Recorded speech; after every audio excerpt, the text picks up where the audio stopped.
Narração de livro com produção de Cristiane Batista, Grata. Freud. Um tipo especial de objeto feito pelo homem, 1910. Contribuições à Psicologia do Amor 1. Até agora deixamos que os poetas e romancistas descrevessem as condições amorosas segundo as quais as pessoas fazem sua escolha de objeto, e a maneira como harmonizam as exigências da realidade com sua fantasia. Eles dispõem de algumas qualidades que os habilitam a realizar essa tarefa, sobretudo de sensibilidade para perceber movimentos psíquicos ocultos em outras pessoas e coragem para fazer seu próprio inconsciente falar. Do ponto de vista do conhecimento, porém, há uma circunstância que diminui o valor do que tem a dizer. Os escritores obedecem à condição de visar o prazer intelectual e estético, assim como determinados efeitos emocionais, por isso não podem apresentar sem mudanças o material da realidade, mas têm de isolar parcelas dele, excluir nexos que atrapalham, atenuar o conjunto e substituir o que falta. São as prerrogativas da chamada licença poética. Além disso, não podem manifestar grande interesse pela origem e pelo desenvolvimento dos estados mentais que descrevem de forma acabada. Então é inevitável que a ciência, com uma mão mais pesada e menor obtenção de prazer, venha a se ocupar das mesmas matérias cuja elaboração poética deleita os seres humanos há milênios. Essas observações talvez justifiquem uma abordagem estritamente científica da vida amorosa humana. Pois a ciência é a mais completa renúncia do princípio do prazer que a nossa atividade psíquica é capaz de fazer. No tratamento psicanalítico temos ampla oportunidade de reunir impressões da vida amorosa de pessoas neuróticas, e podemos recordar já ter observado ou sabido de comportamento semelhante também em indivíduos medianos sadios e até naqueles excepcionais. Havendo acúmulo de impressões, devido a um material favorável, emergem mais nitidamente alguns tipos particulares. É um desses tipos de escolha de objeto pelo homem que descreverei inicialmente, porque se distingue por uma série de condições amorosas cuja combinação não se entende e é mesmo de estranhar, e porque admite um esclarecimento psicanalítico simples. 1. A primeira dessas condições para o amor pode ser designada como realmente específica, tão logo é encontrada, deve-se aguardar a presença das outras características desse tipo. É possível chamá-la de condição de um terceiro prejudicado, consiste em que o interessado nunca toma por objeto amoroso uma mulher que esteja livre, isto é, solteira ou sozinha, mas apenas uma mulher sobre a qual outro homem possa ter direitos, como noivo, marido ou namorado. Tal condição mostra-se tão inexorável, em alguns casos, que uma mulher pode ser inicialmente ignorada ou mesmo desprezada, enquanto não pertence a ninguém, e logo se tornar objeto de paixão, ao estabelecer relação de um daqueles tipos com outro homem. 2. A segunda condição é talvez menos frequente, mas não menos singular. Apenas quando ela se une à primeira o tipo se torna completo, enquanto a primeira parece ocorrer por si só com muita frequência. Esta segunda condição diz que a mulher casta e insuspeita nunca exerce o fascínio que a transforma em objeto amoroso, mas apenas a mulher de alguma má fama, sobre cuja fidelidade e constância paira certa dúvida. Essa última característica pode variar numa gama significativa, da ligeira sombra na reputação de uma esposa inclinada ao flerte até a conduta abertamente poligâmica de uma cucata ou artista do amor, mas a algo desse gênero não renunciam os que se enquadram nesse tipo. Com alguma crueza podemos denominar esta condição de amor à prostituta. Assim como a primeira condição dá oportunidade para satisfazer impulsos competitivos, hostis, em relação ao homem do qual se tira a mulher amada, a segunda, a da facilidade feminina, acha-se ligada à ativação do ciúme, que parece constituir uma necessidade para os amantes desse tipo. Apenas quando podem estar enciumados a paixão atinge seu ápice, a mulher adquire seu inteiro valor, e nunca deixam escapar a ocasião de experimentar esses fortes sentimentos. Curiosamente, não é para o dono legal da mulher amada que se volta este ciúme, mas para novos conhecidos, em relação aos quais se pode suspeitar da amada. Em casos gritantes, o amante não mostra nenhum desejo de ter somente para si a mulher, parecendo sentir-se bem no relacionamento triangular.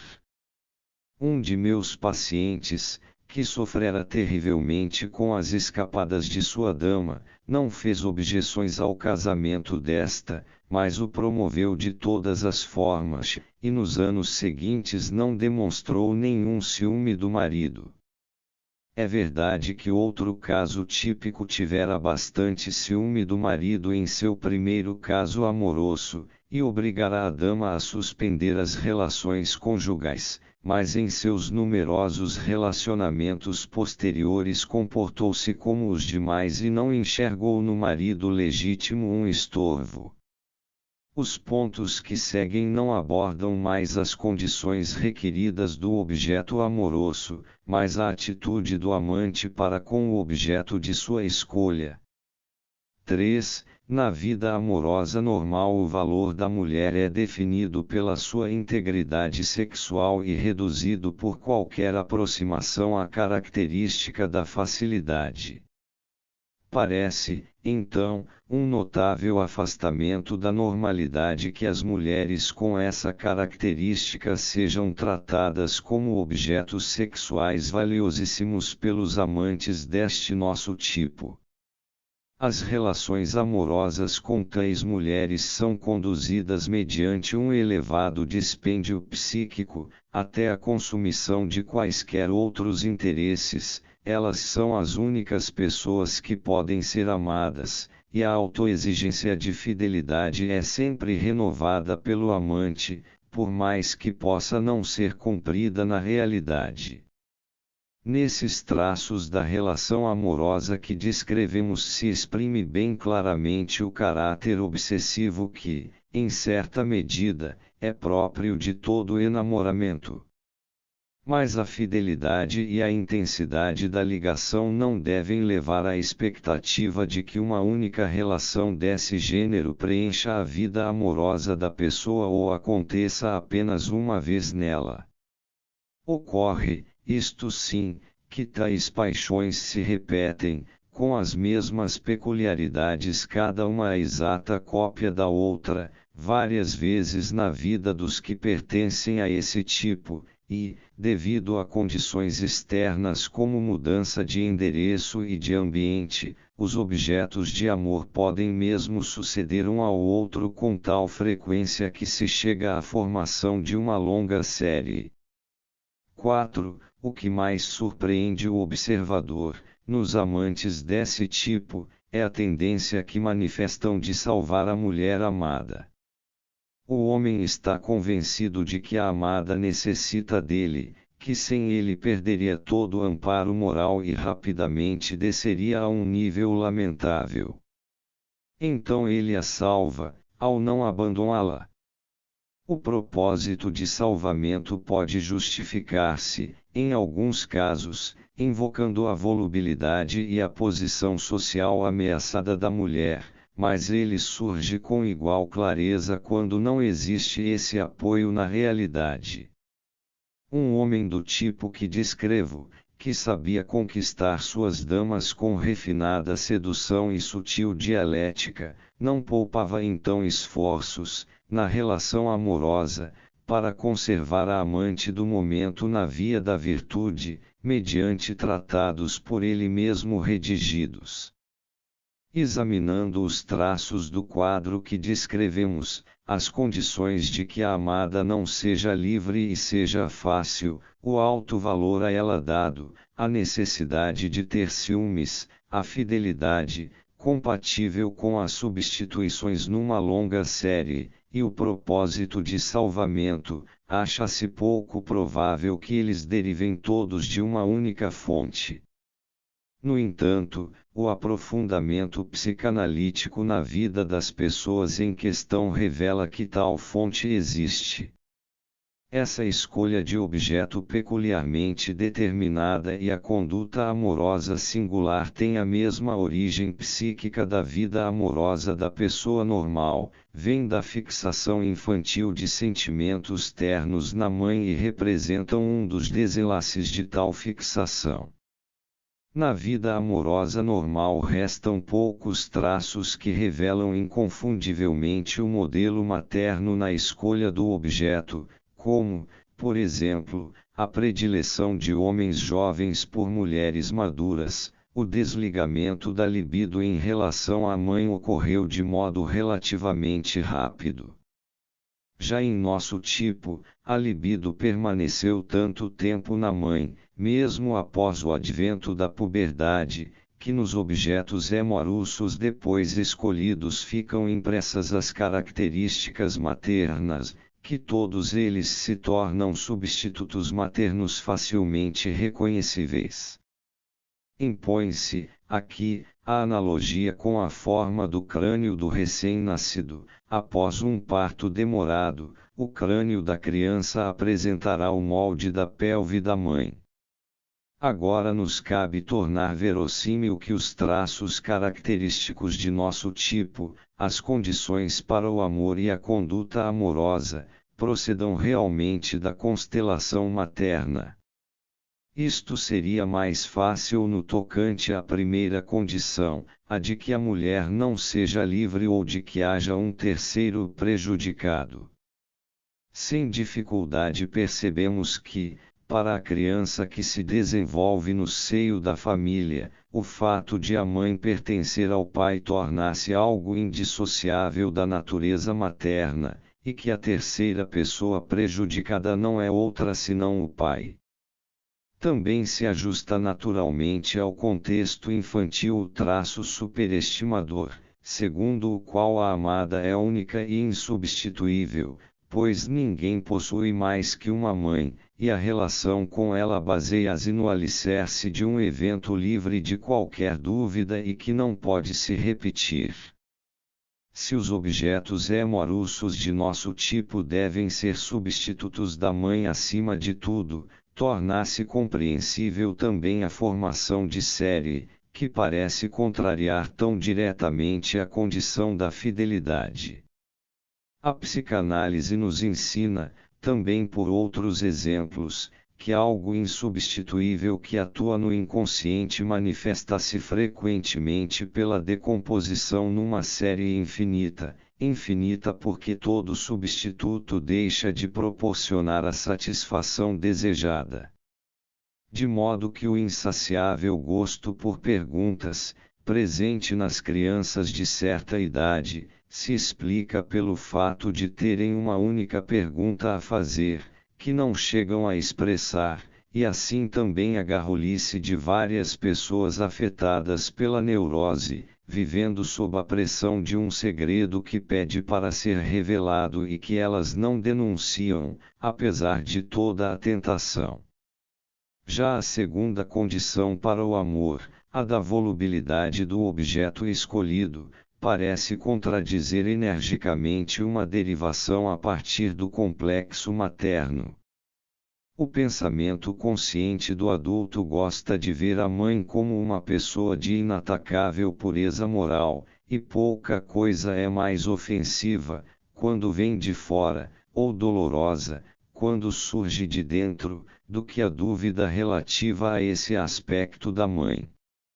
Mas justamente essa relação de agudo contraste entre a mãe e a mulher fácil nos estimula a investigar a história do desenvolvimento e a relação inconsciente desses dois complexos, quando há muito sabemos que com frequência se acha reunido num só, no inconsciente, o que na consciência é dividido em opostos.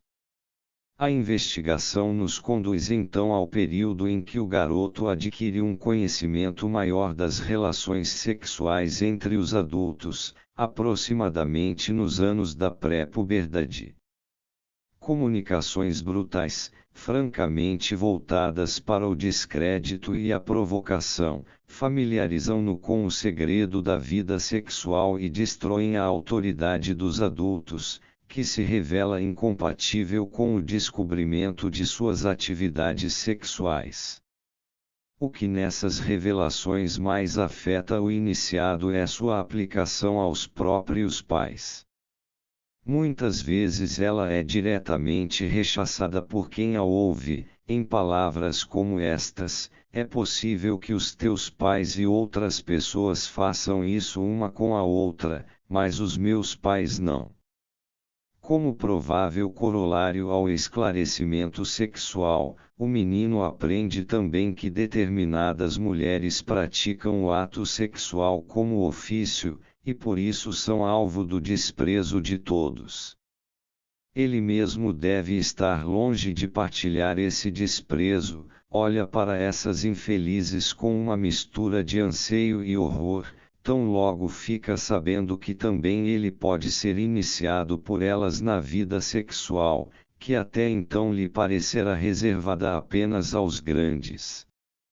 Depois, não mais podendo se apegar à dúvida que tornava seus pais uma exceção às feias regras da atividade sexual, diz a si mesmo, com cínica coerência, que a diferença entre a mãe e a prostituta não é tão grande, afinal, pois no fundo fazem a mesma coisa.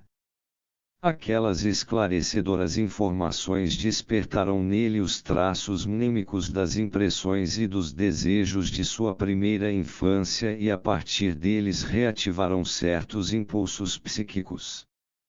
Ele começa a desejar a mãe, no sentido então descoberto, e a novamente odiar o pai, como o rival que põe obstáculos a esse desejo. Ele cai, segundo costumamos dizer, sob o domínio do complexo de Édipo. Não perdoa isto à mãe, e vê como uma infidelidade que ela tenha concedido ao pai, e não a ele, o favor do intercurso sexual.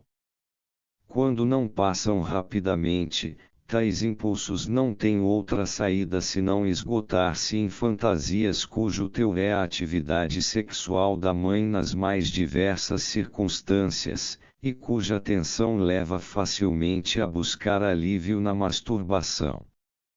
Devido à persistente atuação conjunta dos dois motivos que o impelem, desejo e sede de vingança, fantasias sobre a infidelidade da mãe são suas prediletas. O amante com o qual ela comete a infidelidade tem quase sempre os traços do próprio eu, ou melhor, de sua própria pessoa idealizada, amadurecida até a idade do pai. O que em outro lugar caracterizei de romance familiar abrange as múltiplas ramificações dessa atividade da fantasia e o seu entrelaçamento com variados interesses egoístas desse período de vida. Uma vez conhecida essa parte do desenvolvimento psíquico, não mais podemos achar contraditório e incompreensível que seja diretamente derivada do complexo materno a condição da volubilidade da mulher amada. O tipo de amor masculino que descrevemos carrega os traços dessa evolução e pode ser entendido como fixação nas fantasias da puberdade, que depois ainda encontraram saída para a vida real. Não há dificuldade em supor que a masturbação tão praticada durante a puberdade tenha contribuído para a fixação dessas fantasias. Entre essas fantasias, que cresceram até dominar a vida amorosa real, e a tendência a salvar a amada, parece haver uma ligação apenas frouxa, superficial, que se esgotaria na fundamentação consciente. A mulher amada corre perigo, por inclinar-se à inconstância e infidelidade, então é compreensível que o amante se esforce em protegê-la dos perigos, zelando por sua virtude e contrariando seus pendores ruins. No entanto, o estudo das lembranças encobridoras, fantasias e sonhos das pessoas mostra que temos aí uma bem-sucedida racionalização de um motivo inconsciente, equiparável a uma boa elaboração secundária do sonho. Na realidade, o tema da salvação tem história e significação próprias e é um derivado autônomo do complexo materno ou, mais precisamente, do complexo parental. Quando o menino ouve que deve a vida aos pais, que a mãe lhe deu a vida, conjugam-se nele impulsos ternos e que anseiam por grandeza e independência, para dar origem ao desejo de restituir aos pais esse presente, de recompensá-los com um de igual valor. É como se a rebeldia do garoto quisesse dizer: eu não preciso de nada do meu pai, quero devolver tudo o que lhe custei. Ele forma então a fantasia de salvar o pai de um perigo mortal, mediante a qual fica quite com ele, e essa fantasia é frequentemente deslocada para o imperador, o rei ou algum outro grão-senhor, e após essa deformação torna-se admissível na consciência e até mesmo aproveitável para o poeta. Na aplicação ao pai, prevalece na fantasia de salvação o sentido desafiador, enquanto a mãe se dirige geralmente o sentido carinhoso. A mãe deu à criança a vida, e não é fácil retribuir com algo do mesmo valor a essa dádiva única. Com ligeira mudança de significado, facilitada no inconsciente e comparável ao interfluir dos conceitos na consciência, a salvação da mãe adquire o significado de lhe dar ou fazer um filho, naturalmente um filho como ele próprio. O distanciamento do sentido original de salvar não é muito grande, a mudança de significado não é arbitrária. A mãe lhe deu uma vida, a própria vida dele, e recebe em troca uma outra vida, a de uma criança que tenha maior semelhança com ele próprio. O filho mostra-se agradecido, ao desejar ter da mãe um filho que seja igual a ele, isto é, na fantasia de salvação ele se identifica inteiramente com o pai. Todos os impulsos triebe, os de ternura, gratidão, prazer, desafio, independência, são satisfeitos mediante o desejo de ser seu próprio pai. Também o fator do perigo não se perdeu na mudança de sentido, pois o ato mesmo de nascer é o perigo do qual ele se salvou pelos esforços da mãe. O nascimento é tanto o primeiro dos perigos da vida como o modelo de todos os outros que nos causam medo angústia, e é provável que a experiência do nascimento tenha deixado em nós a expressão de afeto a que chamamos medo. Macduff, o personagem da lenda escocesa, que não foi parido pela mãe, mas tirado de seu ventre, não conhecia o medo graças a isso. Artemidoro, o antigo intérprete de sonhos, tinha certamente razão ao afirmar que o sonho muda de sentido conforme o sonhador. Segundo as leis que regem a expressão de pensamentos inconscientes, salvação pode variar de significado, conforme o autor da fantasia seja um homem ou uma mulher. Tanto pode significar fazer um filho igual fazer com que nasça, para o homem, como parir um filho, para a mulher. Sobretudo em relação com a água pode-se reconhecer claramente esses variados sentidos da salvação nas fantasias e nos sonhos. Se um homem, num sonho, salva uma mulher da água, isto significa que faz dela uma mãe, o que, segundo as considerações anteriores, equivale a fazer dela a sua mãe. Se uma mulher salva da água outra pessoa, uma criança, confessa deste modo, como a filha do faraó na lenda de Moisés, ser sua genitora. Ocasionalmente, também a fantasia de salvação relativa ao pai tem um sentido carinhoso. Quer então expressar o desejo de ter o pai como filho, isto é, ter um filho que seja como o pai. Devido a todos esses nexos entre o tema da salvação e o complexo parental, a tendência a salvar a amada constitui um traço essencial do tipo de amor aqui descrito. Não me parece necessário justificar meu método de trabalho, que, tal como na apresentação do erotismo anal, visa primeiramente destacar, no material de observação, tipos extremos e claramente delimitados. Nos dois casos há um número bem maior de indivíduos em que se pode constatar apenas alguns traços desse tipo, ou traços pouco pronunciados, sendo óbvio que uma apreciação correta dos tipos é possível apenas com a exposição de todo o contexto em que eles se acham integrados.